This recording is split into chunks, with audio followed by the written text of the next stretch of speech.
Je n'aurais jamais imaginé qu'un toast porté par ma propre petite-fille lors de la célébration de mes 60 ans de mariage transformerait ma vie en cauchemar. Mais avant de vous raconter comment j'en suis arrivée là, laissez-moi vous dire une chose. Ce soir-là, quand j'ai quitté cette salle remplie de rire et d'hypocrisie, j'ai compris quelque chose de fondamental. Les personnes que vous aimez le plus sont souvent celles qui peuvent vous détruire le plus profondément. Et parfois, la vengeance arrive sous la forme la plus inattendue, sous la forme d'un relevé bancaire, sous la forme de sept appels manqués, sous la forme d'une dette de 23 millions d'euros qui engloutit tout ce qu'une famille a construit pendant des décennies. Ce lundi matin, j'étais assise dans mon bureau, celui qui avait appartenu à mon défunt mari pendant 40 ans. Les stores étaient fermés. Le téléphone n'arrêtait pas de vibrer sur la table en acajou. Chaque vibration résonnait comme un tambour de guerre. Ma petite fille, encore et encore, 10 septembre fois. Je regardais son nom s'afficher sur l'écran de Chloé, ma chère Chloé Déan, celle que j'avais bercée dans mes bras quand elle était bébé, celle à qui j'avais appris à faire du vélo. Celle qui m'avait trahi devant 150 invités avec un sourire éclatant et un verre de champagne à la main. À grand-père qui est au ciel, et Radmir qui devrait y être aussi.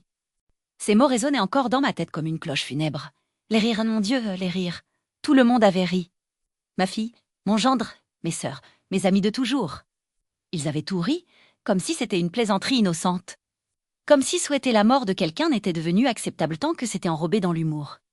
Mais moi, j'avais vu quelque chose dans les yeux de Chloé à ce moment précis. Quelque chose de sombre. Quelque chose de calculé. Ce n'était pas une blague, c'était une déclaration de guerre. J'avais posé ma serviette sur la table, je m'étais levée sans dire un mot, et j'étais partie. Pas de scène, pas de cri. Juste le silence d'une femme de 119 ans qui venait de réaliser que sa famille la considérait déjà comme morte. Le trajet du retour en taxi avait duré 20 minutes. 20 minutes pendant lesquelles j'avais regardé défiler les lumières de la ville en me demandant comment j'en étais arrivée là.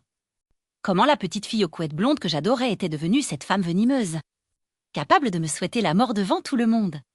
Mais ce n'est que le lundi suivant que j'ai compris. Ce n'était pas juste de la méchanceté gratuite. C'était bien plus calculé que ça, bien plus dangereux.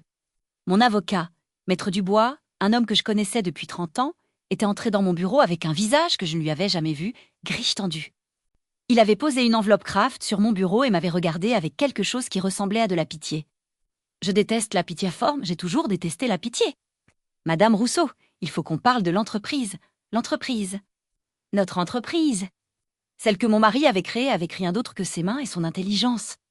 Celle qui nous avait permis de vivre confortablement pendant toutes ces années. Celle qui employait 120 personnes. Celle qui était censée assurer l'avenir de mes enfants et de mes petits-enfants. J'avais ouvert l'enveloppe.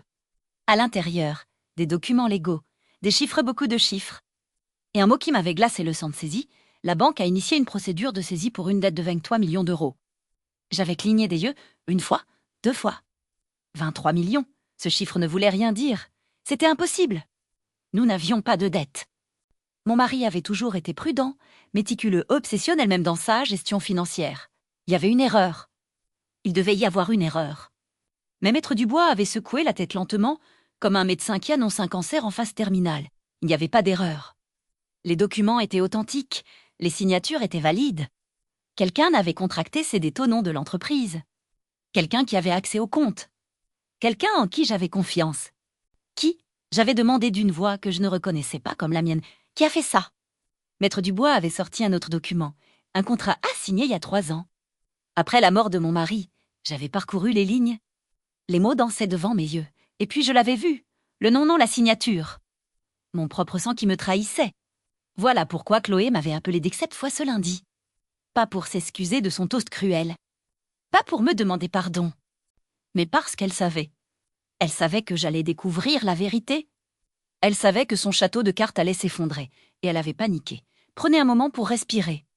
Pour digérer ce que je viens de vous raconter. Parce que ce n'est que le début. Si vous êtes encore là, c'est que vous voulez savoir comment une Glenmire bienveillante peut se transformer en quelque chose de beaucoup plus dangereux quand on touche à ce qu'elle a de plus précieux. Commentez en bas de quelle ville vous regardez cette histoire. J'aimerais savoir où se trouvent les personnes qui comprennent que la famille n'est pas toujours synonyme de loyauté. Et si ce n'est pas déjà fait, abonnez-vous à cette chaîne. Parce que les histoires que je partage ici ne sont pas juste des histoires. Ce sont des leçons de vie. Des leçons sur la trahison, sur l'argent, sur le pouvoir, et surtout, sur la façon dont les êtres humains révèlent leur vraie nature quand il y a quelque chose à gagner. Alors, où en étais-je? Oui, le nom sur le contrat. Celui qui avait signé pour ses emprunts catastrophiques. Celui qui avait mis l'entreprise familiale en péril. Ce n'était pas Chloé, non, elle était trop jeune pour avoir ce genre d'autorité à l'époque. C'était quelqu'un de plus proche. Quelqu'un en qui j'avais eu une confiance absolue. Quelqu'un qui dormait dans la chambre à côté de la mienne depuis la mort de mon mari. Ma fille Isabelle Gray, que me souviens d'avoir fermé les yeux à ce moment-là. Le bureau tournait autour de moi. Maître Dubois avait demandé si j'avais besoin d'un verre d'eau. J'avais refusé d'un geste de la main. L'eau n'allait pas effacer ce que je venais de lire.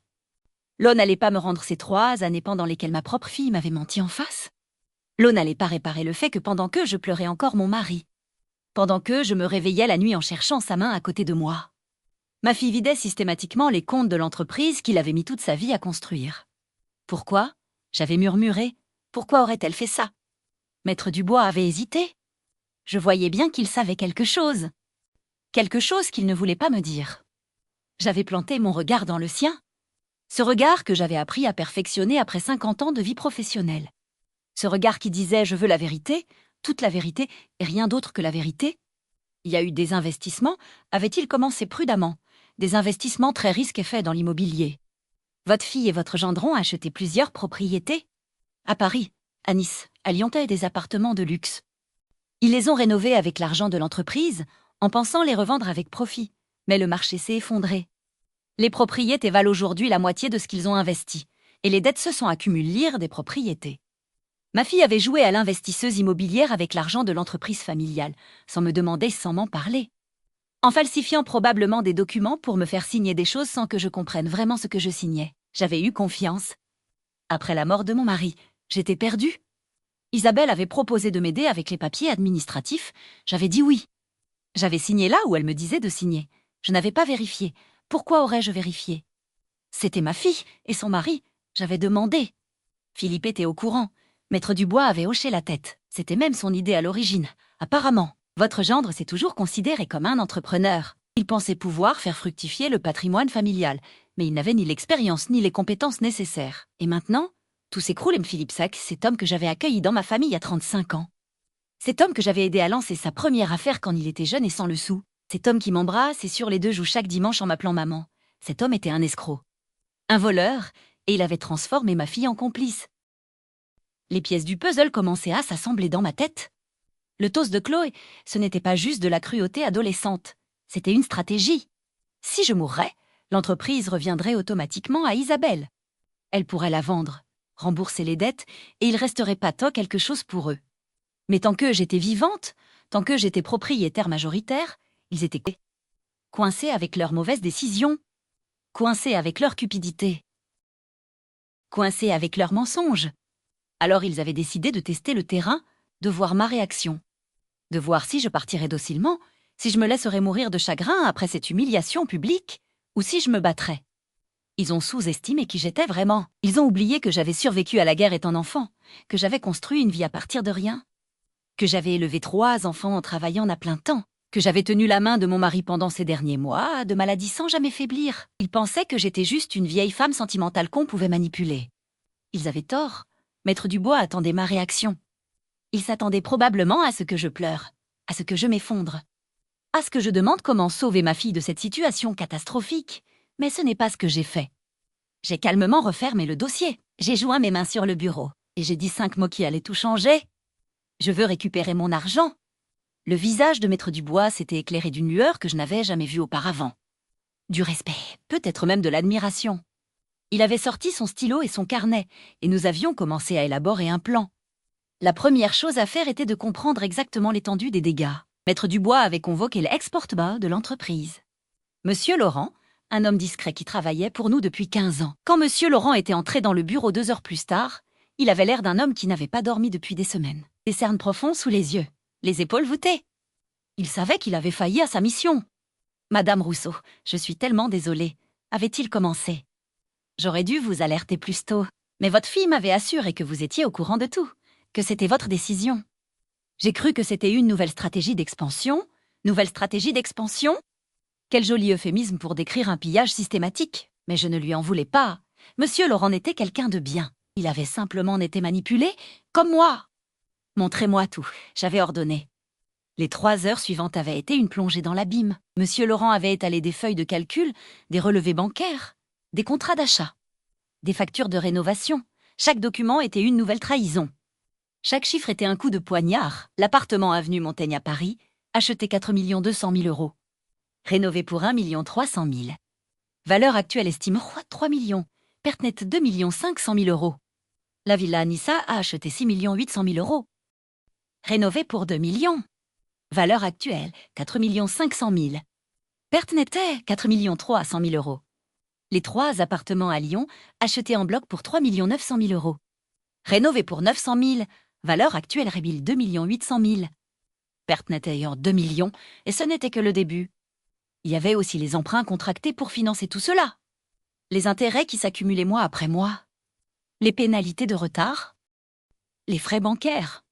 Tout s'additionnait pour atteindre ce chiffre monstrueux de 23 millions d'euros. Mais ce qui m'avait le plus révolté, ce n'était pas les chiffres mêmes, c'était la façon dont ils avaient dépensé cet argent. Les factures de rénovation incluaient des lustres à 50 000 euros, des robinets en or, c'est du marbre importé d'Italie. Des cuisines sur mesure à colle avec 1 000 euros pièce. Ils n'avaient pas investi, ils s'étaient offert un train de vie de millionnaire avec mon argent. Pendant ce temps, les employés de l'entreprise n'avaient pas eu d'augmentation depuis 3 ans. Les machines de l'usine tombaient en panne faute de maintenance. Les fournisseurs se plaignaient de retard de paiement. Tout cela parce que l'argent partait ailleurs, dans les poches de ma fille et de mon gendre. J'avais senti quelque chose se briser en moi à ce moment-là. Pas mon cœur était déjà brisé depuis longtemps. Non, c'était autre chose. C'était le dernier vestige de naïveté qui me restait, la dernière illusion que ma famille m'aimait vraiment. La dernière croyance que le sang n'était plus épais que l'eau. Le téléphone sur mon bureau avait vibré pour la dextième fois. Toujours clos, j'avais pris l'appareil et j'avais regardé les messages qu'elle avait laissés, des dizaines de messages. De plus en plus désespérée au fil des heures. « Mamie, s'il te plaît, réponds-moi. »« Mamie, je suis désolée pour le toast. C'était une blague stupide. »« Mamie, maman est dans tous ses états. Elle a besoin de te parler. »« Mamie est important. C'est urgent, c'est s'il te plaît. »« Mamie, ne fais rien avant de nous parler. Ce dernier message m'avait fait sourire. » Un sourire froid, sans joie. Ne fais rien avant de nous parler. Ils avaient peur, ils savaient que j'avais découvert leur petit secret. Et maintenant, ils paniquaient. J'avais posé le téléphone et j'avais regardé Maître Dubois et Monsieur Laurent. 2 hommes qui attendaient mes instructions, 2 hommes qui allaient m'aider à reprendre ce qui m'appartenait. Voici ce que nous allons faire. J'avais commencé d'une voix calme et déterminée. Premièrement, nous allons demander un audit complet de l'entreprise par un cabinet indépendant. Je veux chaque transaction vérifiée, chaque signature authentifiée, chaque euro tracé. Deuxièmement, nous allons contacter la banque pour négocier un moratoire. Nous avons besoin de temps pour élaborer un plan de remboursement réaliste. Troisièmement, nous allons évaluer quelles propriétés peuvent être vendues rapidement, même à perte, pour récupérer de la liquidité. Maître Dubois prenait des notes frénétiquement. Et votre fille, avait-il demandé? Vous voulez porter plainte? J'avais réfléchi un long moment à cette question. Porter plainte contre ma propre fille, la voir potentiellement aller en prison pour détournement de fonds, détruire sa vie, détruire ma famille. Était-ce vraiment ce que je voulais? Oui et non, je voulais justice. Je voulais qu'elle paye pour ce qu'elle avait fait. Mais je ne voulais pas qu'elle aille en prison. Pas encore, en tout cas. D'abord, je voulais comprendre. Je voulais l'entendre me dire pourquoi elle avait fait ça, pourquoi elle m'avait trahi, pourquoi l'argent était devenu plus important que sa propre mère. Pas pour l'instant, j'avais répondu. Je veux d'abord lui parler, face à face, sans témoin, sans avocat. Juste elle et moi, comme quand elle était petite et qu'elle avait fait une bêtise. Je veux voir ses yeux quand elle m'expliquera comment elle a pu me faire ça. Maître Dubois avait hoché la tête. Mais soyez prudente, Madame Rousseau. Des gens qui ont volé 23 millions d'euros sont capables de beaucoup de choses pour protéger leurs secrets. Ne la rencontrez pas seule, pas dans un endroit isolé. J'avais apprécié sa sollicitude, mais j'avais souri. Ma fille n'était pas dangereuse physiquement. C'était une voleuse, pas une meurtrière. Du moins, je l'espérais. Mais il avait raison sur un point. Je ne devais pas être naïf, plus jamais. J'avais pris mon téléphone et j'avais écrit un message à Isabelle. Pas à Claude Conru, je voulais parler à l'architecte de ce désastre. Pas à sa complice de Main 10 heures. Au bureau, reviens seul. La réponse était arrivée en moins de 30 secondes. Maman, je peux tout expliquer. S'il te plaît, laisse-moi t'expliquer. Demain, j'avais répondu sèchement. Puis j'avais éteint mon téléphone. Cette nuit-là, je n'ai pas dormi. Je suis restée assise dans le fauteuil près de la fenêtre de ma chambre, à regarder les lumières de la ville. Je repensais à toutes ces années. À tous ces moments en famille. Au Noël, aux anniversaires, aux vacances d'été, à tous ces sourires. À tous ces je t'aime maman tant, à tous ces câlins. Était-ce que tout était faux? Ou était-ce que quelque chose s'était cassé en cours de route? Quand exactement ma fille était-elle devenue une étrangère? Je repensais aussi à mon mari, non, mon cher Pierre. Il aurait été tellement déçu, tellement en colère. Il adorait Isabelle Ichour, c'était sa petite princesse. Même quand elle avait épousé Philippe, un homme que Pierre n'appréciait pas particulièrement, il n'avait rien dit. Il voulait que sa fille soit heureuse. Il aurait tout fait pour elle. Et peut-être que c'était là le problème. Peut-être que nous l'avions trop gâtée.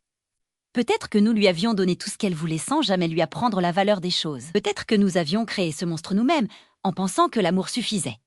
Mais non, je refusais de me sentir coupable. Nous avions aimé nos enfants. Nous leur avions donné une bonne éducation. Nous leur avions appris le respect, l'honnêteté, le travail. Si Isabelle avait choisi un autre chemin, c'était son choix. Sa responsabilité, pas la mienne. Le lendemain matin, j'étais au bureau à 8 heures. J'avais mis mon tailleur gris anthracite, celui que je portais pour les réunions importantes. Mes cheveux étaient tirés en chignon serré, mon maquillage était impeccable. Je voulais avoir l'air de ce que j'étais une femme d'affaires qui n'allait pas se laisser marcher sur les pieds. Maître Dubois était déjà là, assis dans le coin de la pièce. J'avais insisté pour qu'il soit présent, mais discret. Un témoin silencieux de cette confrontation. À 10 heures précises, on a frappé à la porte. Je n'ai pas dit entrer. J'ai laissé le silence s'étirer, laissé Isabelle mariner dans l'anxiété de l'autre côté de cette porte. Après un long moment, la porte s'est ouverte lentement. Ma fille était là, elle avait l'air épuisée.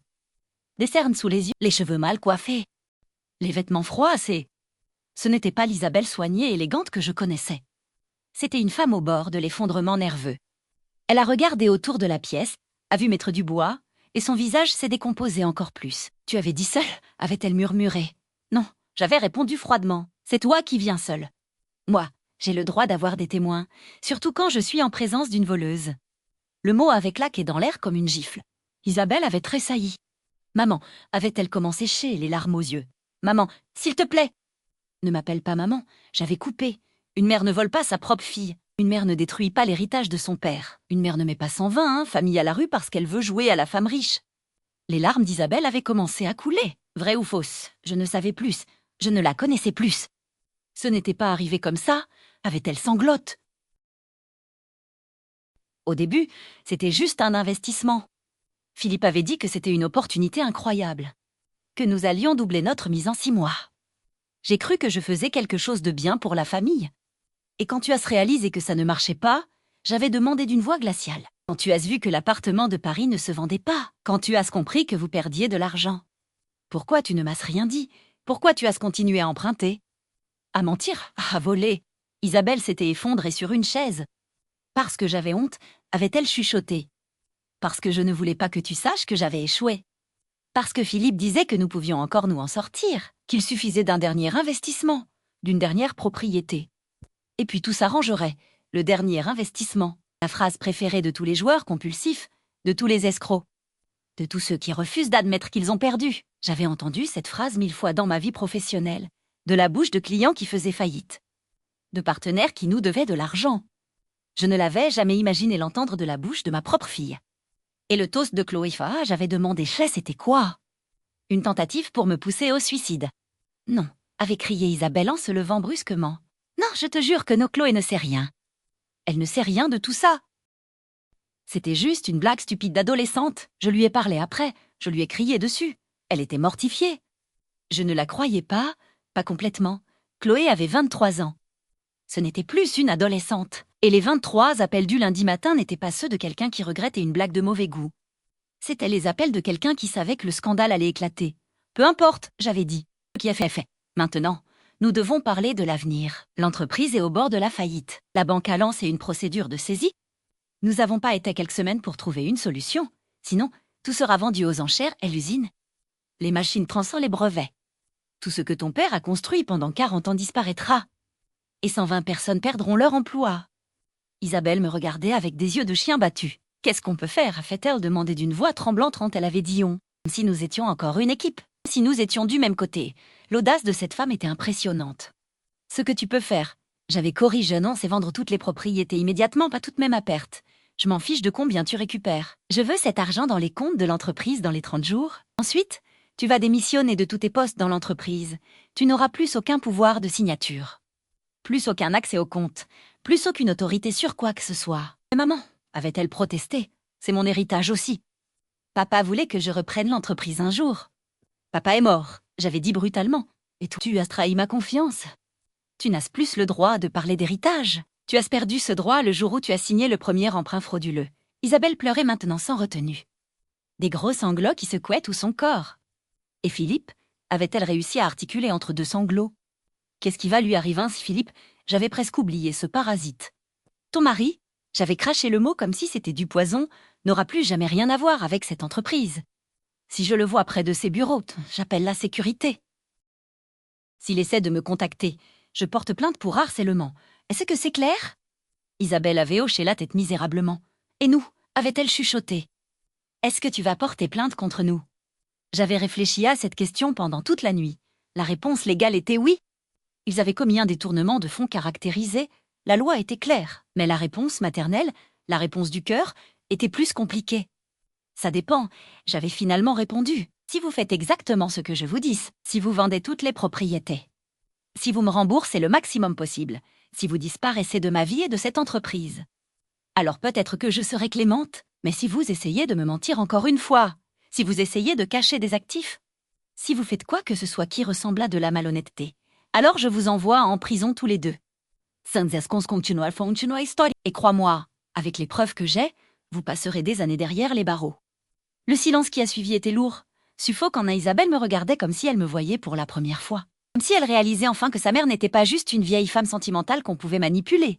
J'étais une survivante, une combattante, et je n'allais pas laisser ma propre fille détruire tout ce que j'avais construit. Tu as 48 heures, j'avais dit en me levant pour signifier que l'entretien était terminé. 48 heures pour me donner la liste complète de toutes les propriétés. Avec les coordonnées des agences immobilières qui vont les mettre en vente. 48 heures pour signer ta démission. 48 heures pour me prouver que tu mérites encore d'être appelée ma fille. Isabelle s'était levée en titubant. Elle semblait avoir vieilli de 10 ans en 1 heure. « Maman » avait-elle dit d'une voix brisée. « Je suis désolée. »« Je suis tellement désolée. » Moi aussi, j'avais répondu. « Je suis désolée de ne pas t'avoir mieux élevée. Je suis désolée de ne pas avoir vu qui tu étais vraiment.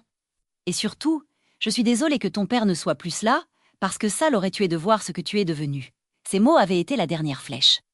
Isabelle avait porté sa main à sa bouche comme pour retenir un cri et elle était sortie en courant. J'avais entendu ses pas précipités dans le couloir, la porte de l'ascenseur qui s'ouvrait et se refermait.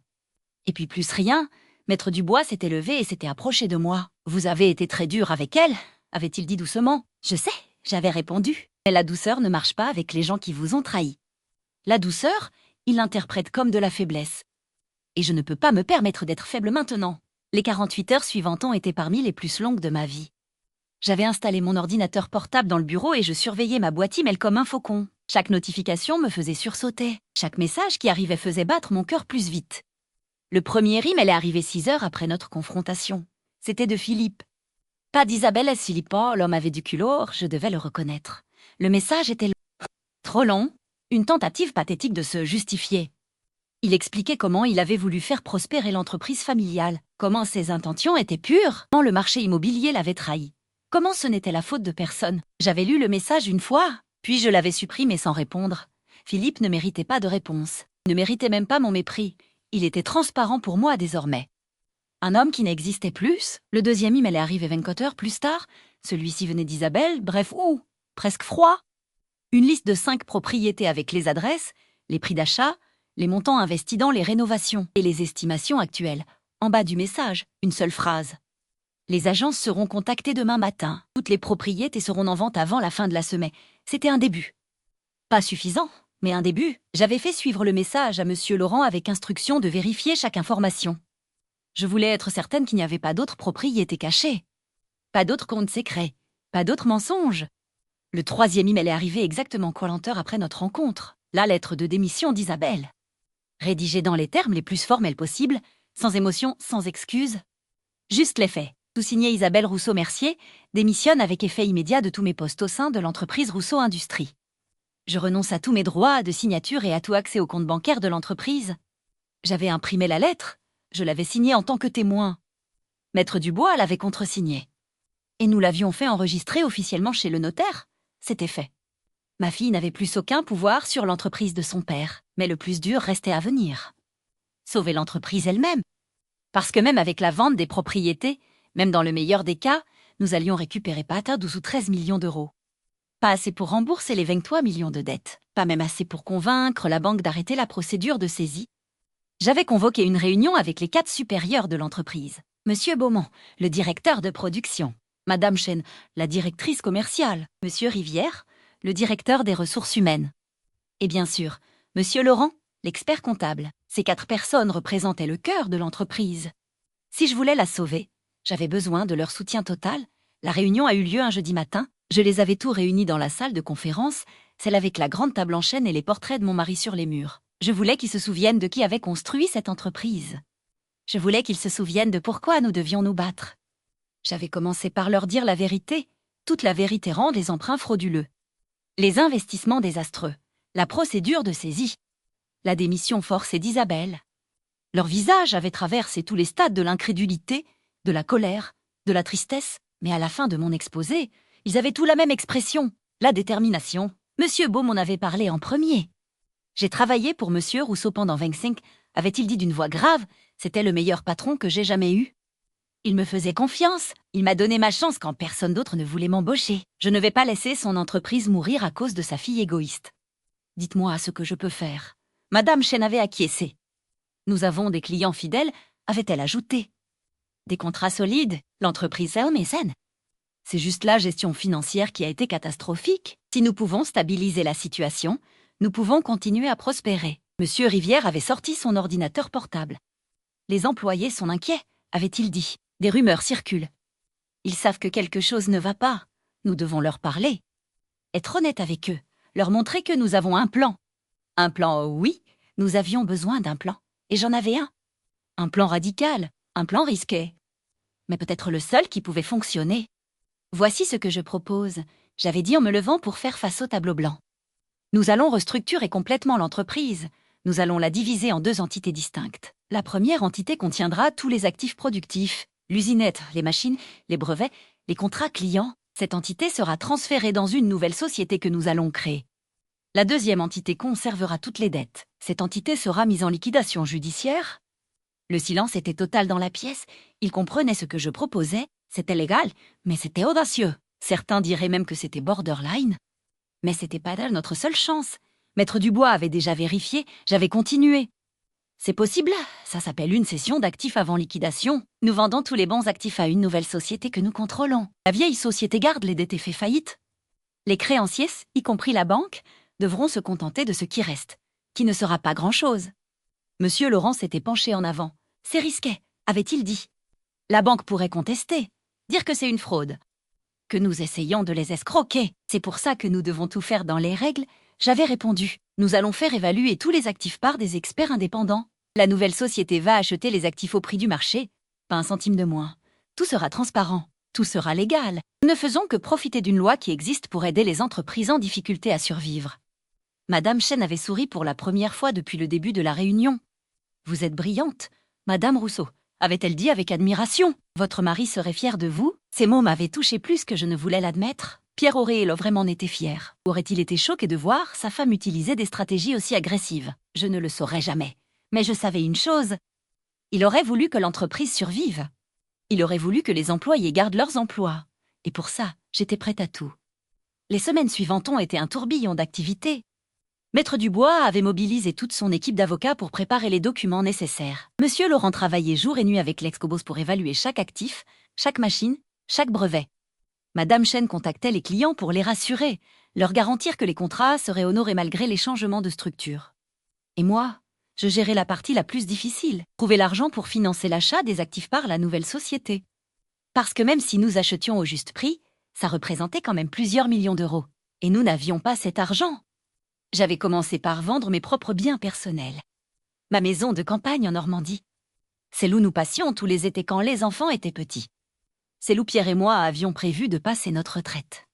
Elle avait été vendue en 3 semaines à un couple de Parisiens qui cherchaient une résidence secondaire. 2,3 millions à 100 000 euros.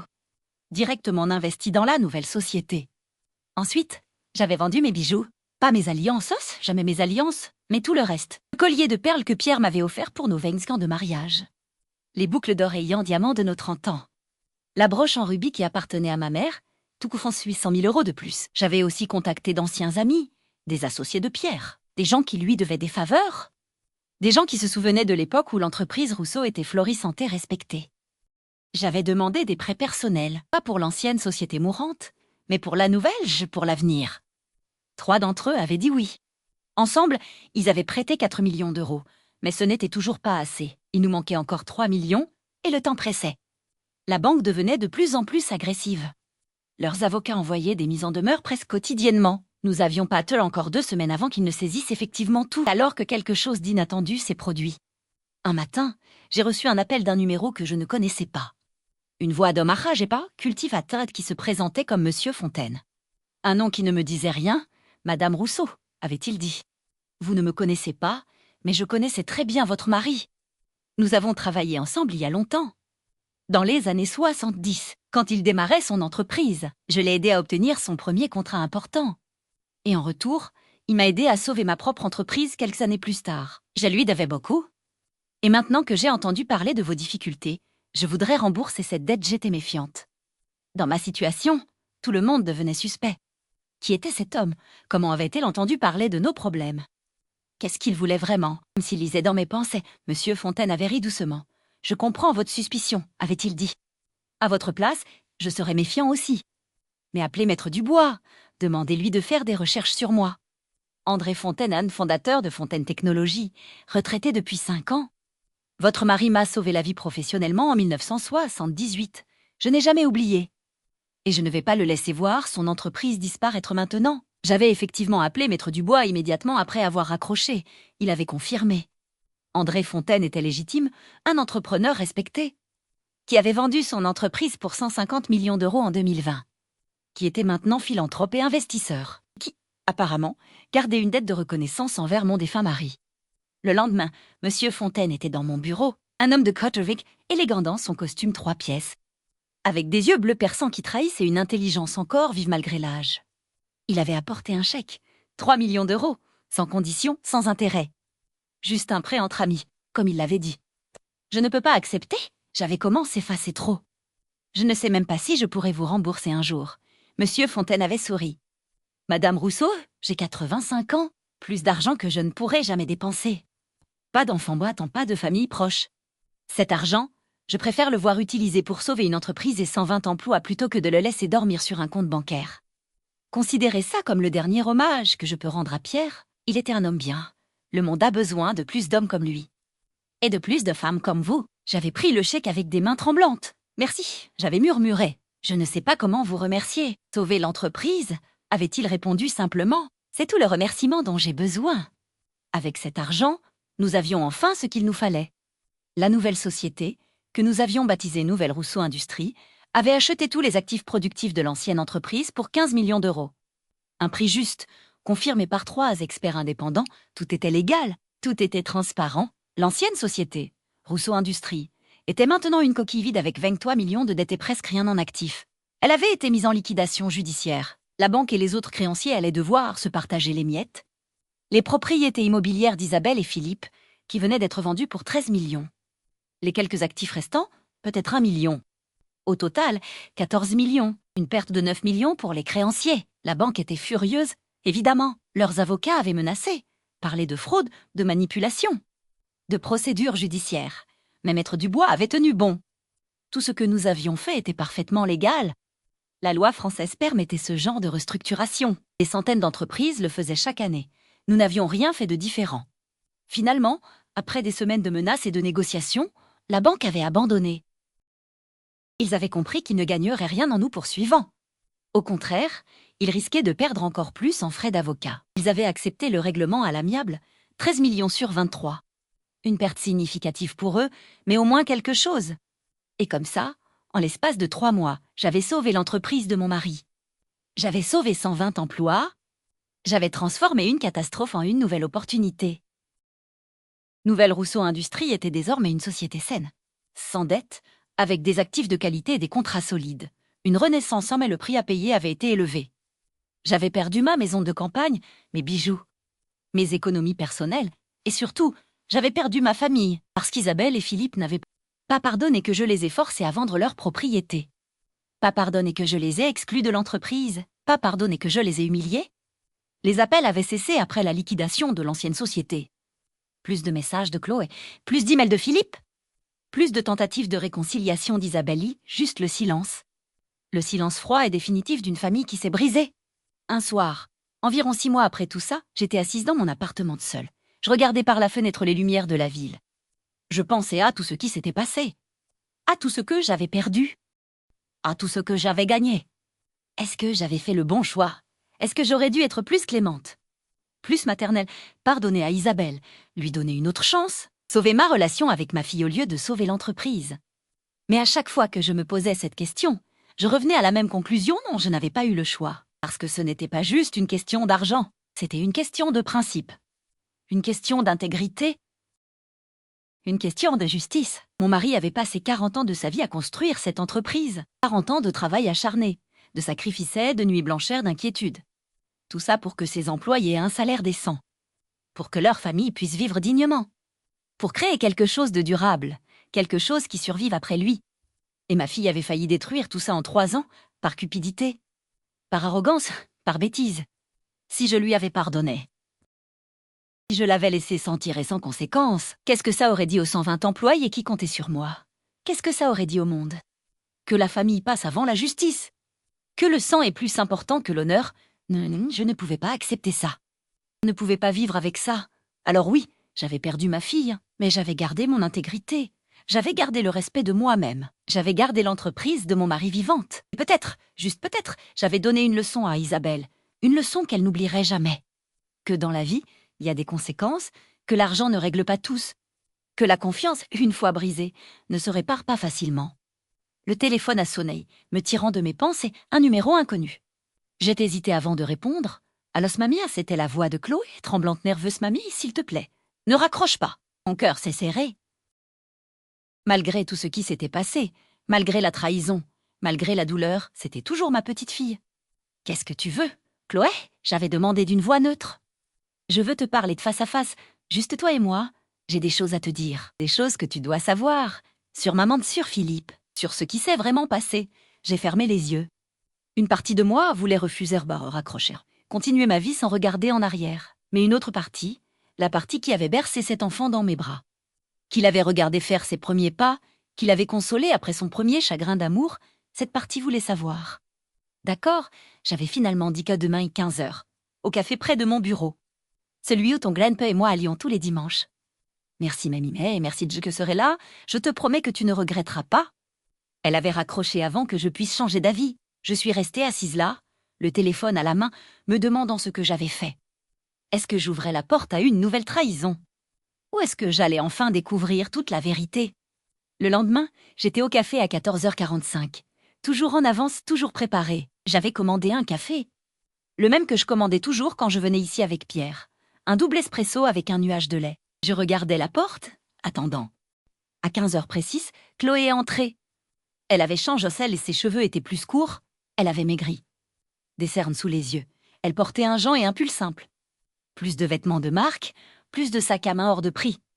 Elle ressemblait à une étudiante fauchée, pas la jeune femme riche et gâtée que j'avais vue au dîner d'anniversaire. Elle s'est assise en face de moi sans dire un mot. Le serveur est venu prendre sa commande, un peu pas de gâteau. Rien à manger quand il est reparti.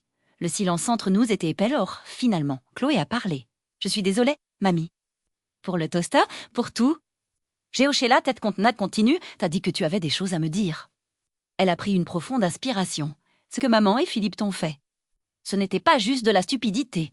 Ce n'était pas juste des mauvais investissements. C'était pire que ça. Mon cœur a commencé à battre plus vite. Pire comment? Chloé a sorti son téléphone. Elle a fait défiler quelques écrans, puis l'a tourné vers moi. Des photos des captures d'écran. Des messages, regarde, j'ai pris le téléphone. Les premières images étaient des messages entre Philippe et un homme que je ne connaissais pas. Il parlait d'investissement, de profit garanti, de retour sur investissement de 30%, puis j'ai vu un nom qui m'a glacé le sang. Bernard Leclerc, Bernard Leclerc. Je connaissais ce nom. Tout le monde dans le milieu des affaires connaissait ce nom, un promoteur immobilier véreux. Condamné 2 fois pour fraude, soupçonné d'être lié à la mafia corse. Un homme dangereux, continue à faire défiler, avait dit Chloé doucement. Les messages suivants étaient encore plus accablants. Philippe parlait de blanchir de l'argent, d'utiliser l'entreprise familiale comme façade, de créer des factures fictives. Des transactions fantômes, ce n'était pas juste des mauvais investissements. C'était de la criminalité organisée. Et ta mère? J'avais demandé d'une voix que je reconnaissais à peine elle savait. Chloé avait hoché la tête misérablement tout. Au début, Philippe lui a vraiment fait croire que c'était des investissements légitimes. Mais après quelques mois, quand les choses ont commencé à mal tourner, quand Bernard Leclerc a commencé à faire pression sur eux, elle a compris. Et au lieu de te le dire, au lieu d'aller voir la police, elle a continué, parce qu'elle avait peur, parce que Philippe l'a convaincue que s'il révélait la vérité, ils iraient tous les deux en prison. Je ne pouvais pas respirer, ma propre fille. Impliquée dans du blanchiment d'argent avec la mafia. Comment était-ce possible? Comment était-ce arrivé? Il y a plus, avait continué Chloé. Le toast, ce n'était pas mon idée. C'était Philippe qui m'a demandé de le dire. Il m'a dit que c'était juste une blague, que ça te ferait rire. Mais maintenant je comprends. Il voulait te blesser. Il voulait te pousser à abandonner. Parce que s'il y avait quelque chose qui t'arrivait, si tu mourais ou si tu devenais incapable de gérer l'entreprise, maman hériterait de tous et ils pourraient continuer leur petit système encore plus facilement. La nausée montait en moi. Philippe avait utilisé ma propre fille comme arme contre moi. Il l'avait manipulée pour qu'elle me souhaite la mort publiquement. Quel genre de monstre fait ça? Pourquoi tu me dises tout ça maintenant? J'avais demandé. Pourquoi tu n'es pas venu me voir plus tôt? Les larmes coulaient maintenant librement sur les joues de Claude. Parce que j'avais peur. Parce que c'est mon père. Enfin, mon beau-père, mais c'est lui qui m'a élevée depuis que j'ai 5 ans. Et parce que maman me suppliait de me taire.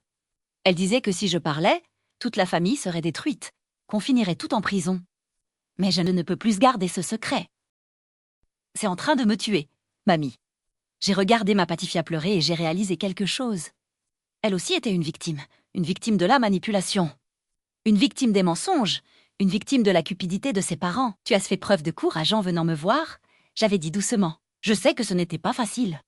Qu'est-ce que tu vas faire? A fait-on demander avec des yeux effrayés. Tu vas aller voir la police?